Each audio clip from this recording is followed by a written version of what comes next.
বাসায় যাওয়ার পরেও সকাল কাঁদছে। ধ্রুব যে তাকে ভালোবাসে এটা ছোট সকাল বুঝতে পেরে গেছে। শাহিন ধীর পায়ে মিতুর রুমে ঢোকে। অনেকদিন ধরেই অফিস থেকে কানাডায় লোক নেওয়ার কথা হচ্ছিল। শাহিন নিজেও অ্যাপ্লিকেশন করেছে। ভাগ্য ভালো বিধায় তার ভিসা হয়ে গেছে। কিছুদিনের মাঝেই ফ্লাইট। যাওয়ার আগে সকালের নরম দেহে নিজেকে বিলীন করতে না পারলে তার মনটা শান্ত হবে না। বিয়ের আগে সকাল ভুলেও এসব ছোঁয়াছুঁইতে আসবে না। তাই তো বিয়ে করতে এত তাড়া। সে থাকতে সকালকে ধ্রুব ভোগ করবে, এটা ভাবলেই শাহিন পরাজয়ের ব্যথা অনুভব করে। ধ্রুব জিতে যাবে আর সে হেরে যাবে, এটা কখনো হবে না। সকাল বিছানায় উপর হয়ে শুয়ে নিঃশব্দে কাঁদছে। শাহিনের উপস্থিতি টের পায়নি। শাহিন তার চোখ দিয়ে সকালের শরীর গিলে খেতে চাই। আহা!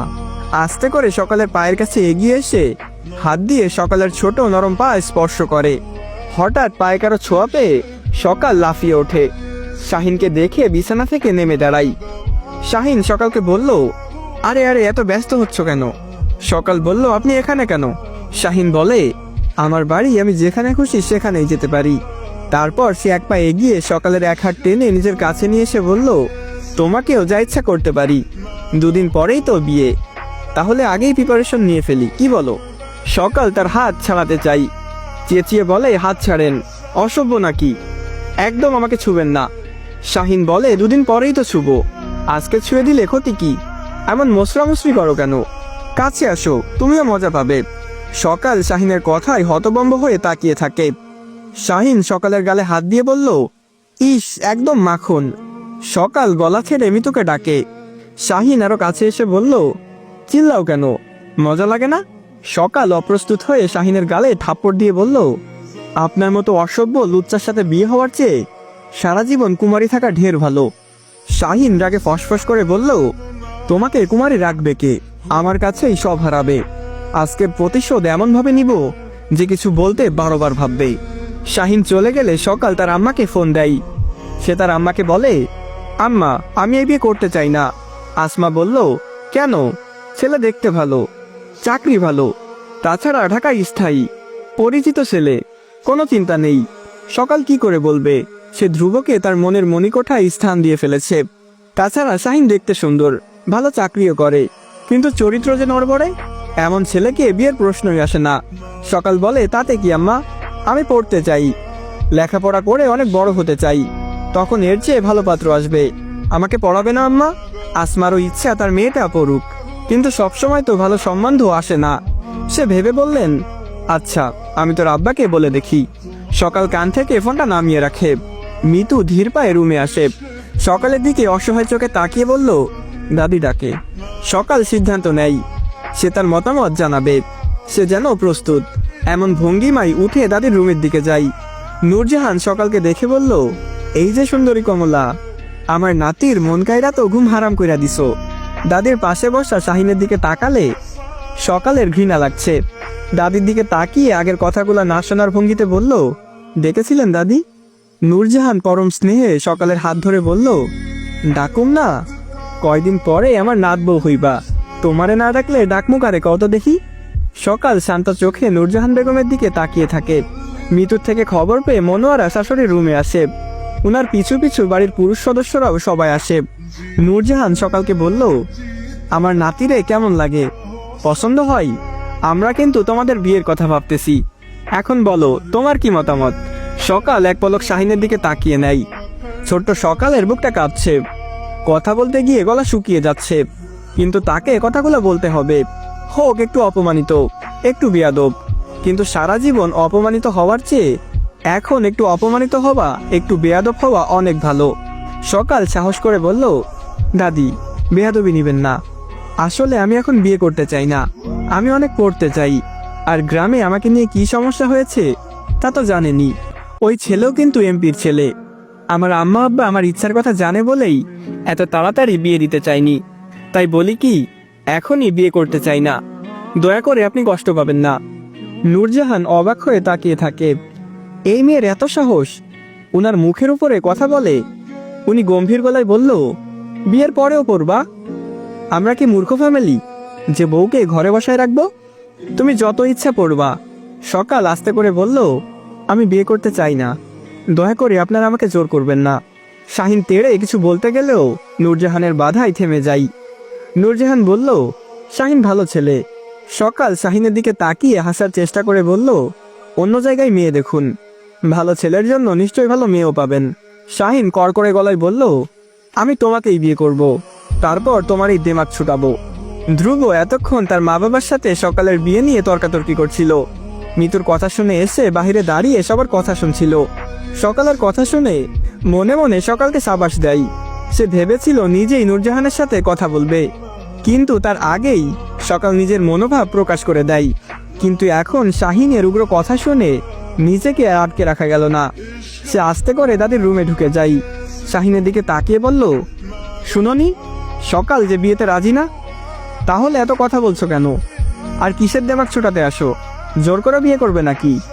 আগুনে ঘি পড়লে যেমন ধপধপ করে আগুন জ্বলে ওঠে, ধ্রুবকে দেখে শাহিন ঠিক তেমনই রেগে যায়। শাহিন বলে, দরকার হলে জোর করেই বিয়ে করব। ধ্রুব শাহিনের দিকে তাকিয়ে বলল, আমি তা হতে দিব না। বাচ্চা একটা মেয়ের সাথে তোমার বিয়ে? হায় আল্লাহ! শাহিন তেড়ে এসে বলল, সকাল বাচ্চা?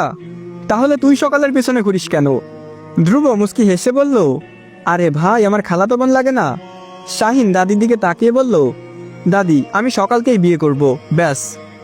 ধ্রুব বলল, বিয়ে করার হলে আমিই তো করতে পারি, খালাতো বোন আমার, হক আমার বেশি। সকাল দুজনের দিকে ভ্যাবলার মতো তাকিয়ে আছে, মানে তাকে বিয়ে করবে এটা নিয়ে কথা হচ্ছে। সকাল বলল, আমি কাউকেই বিয়ে করব না, আমাকে খবর দিয়েছি, কালকেই আমাকে নিয়ে যাবে। আনোয়ার মির্জা বললেন, এটাই ভালো হবে, মেয়ে যেহেতু রাজি না, তোমরাও আর জোর করতে পারো না, সবগুলো বেয়াদব। যাও, যার যার রুমে যাও। সবাই রুমে চলে যাওয়ার পরে মনোয়ারা তার বোনকে ফোন করে বিস্তারিত খুলে বলেন। আসমা জানায় সে একদিন পরে আসবে, এসে সকালকে নিয়ে যাবে। মনোয়ারা স্বস্তির নিঃশ্বাস ফেলে।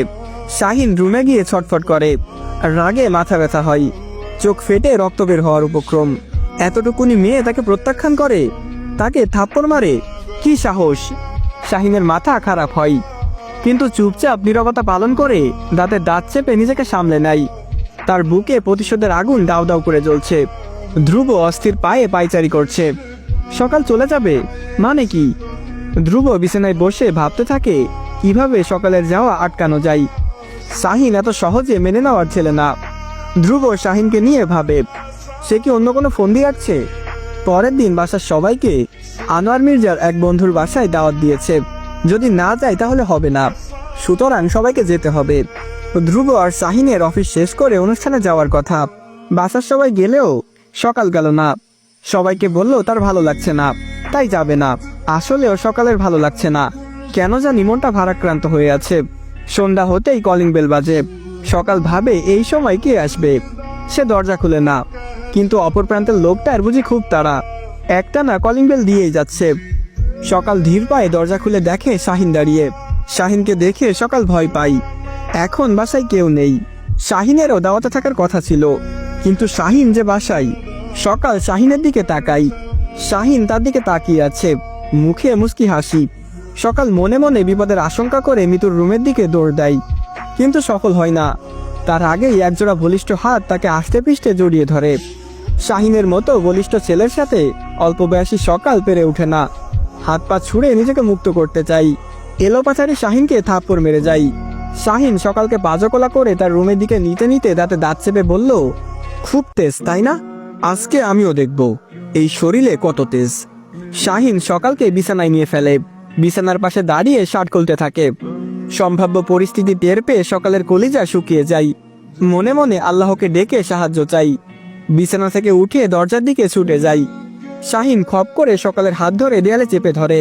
সকাল কেঁদে দেয়, চোখের পানি নদীর মতো ছুটছে। কাঁদো কাঁদো গলায় বলল, আল্লাহর দোহাই লাগে ভাই, এমন করবেন না। শাহিন সকালের গালে হাত বুলিয়ে বলল, একবার, মাত্র একবার তোমার শরীরটা দাও, আমি কাউকে কিছু বলবো না। শাহিনের কথায় সকাল মুখ কুঁচকে ফেলে। শাহিনকে ঠেলে সরাতে চাই, শাহিন সরে না, নিজেকে সকালের মাঝে হারিয়ে দেয়। সকাল তখনও চাইছে নিজেকে রক্ষা করতে। শাহিন সকালের চুলের মুঠি ধরে বলল, আমাকে থাপ্পড় দাও, আজকে বুঝবে আমি কি। খালি ফ্ল্যাটে তাকে কেউ রক্ষা করতে আসে না, আসে শুধু ঘুরে ফিরে তার আত্মচিৎকার। সকাল গলা ছেড়ে কাঁদে। এমনটাও হবার ছিল। ধ্রুব তখন অনুষ্ঠানে যোগ দিতে যাচ্ছে। ঘুণাক্ষরেও টের পেল না তার ছোট পাখিটার করুণ পরিণতি। এদিকে সকাল গলা ছেড়ে কাঁদে। শারীরিক সুখ তখনই আনন্দদায়ক হয় যখন মানুষটা আপন, একান্ত প্রিয় কেউ হয়। কি চলবে? গল্প গল্পের মতোই যাবে। আর নায়িকা বলে যে কোনো বিপদ ছুবে না, তা তো হতে পারে না। নায়িকাদের অবিপদ হতে পারে, এটা আমার অডিয়েন্সদের মেনে নিতে হবে। সবাই রেসপন্স করেন, মনের কথাগুলা প্রকাশ করেন। যারা পরবর্তী পর্ব দেখতে চান তারা চাইলে আমার ইউটিউবে গিয়ে দেখে আসতে পারেন। আমার ইউটিউব চ্যানেলের লিংক আমার টিকটক আইডির বায়োতে দেওয়া আছে, অথবা ইউটিউবে সুমন অন ফায়ার 2.0 লিখে সার্চ করলে আমার চ্যানেল আপনি পেয়ে যাবেন। আর বেশি করে রিয়াক্ট হলে কালকেই পরবর্তী পর্ব আপলোড করব।